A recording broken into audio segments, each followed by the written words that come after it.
इस लघु कहानी से समझिए भक्ति की शक्ति। अगर आप अपने आराध्य के प्रति समर्पित हैं तो आपका कोई काम नहीं रुक सकता है।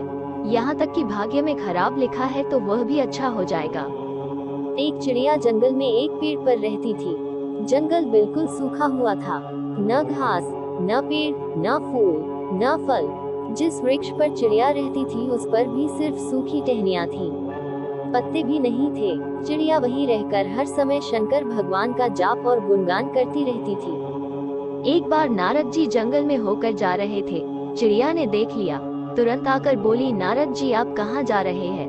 नारद ने कहा, शंकर जी के पास जा रहा हूँ। चिड़िया ने कहा, भगवान शंकर मेरा बड़ा ध्यान रखते हैं। मेरे सूखे जंगल के बारे में उन्हें पता नहीं है शायद। कृपया उनसे कह दीजिएगा मेरे जंगल को हरा भरा कर दें।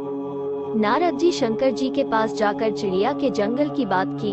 नारद के कई बार कहने पर शंकर जी ने कहा, मैं इसमें कुछ नहीं कर सकता हूँ नारद। चिड़िया के भाग्य में 7 जन्म ऐसे ही सूखे जंगल में रहना लिखा है।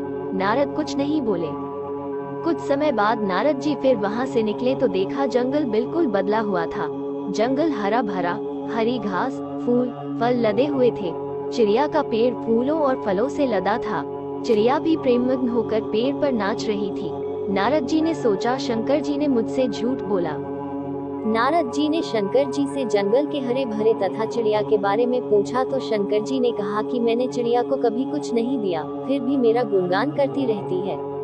उसकी भक्ति, विश्वास और प्रेम की वजह से मुझे 7 जन्म काटकर सब चिड़िया को देना पड़ा।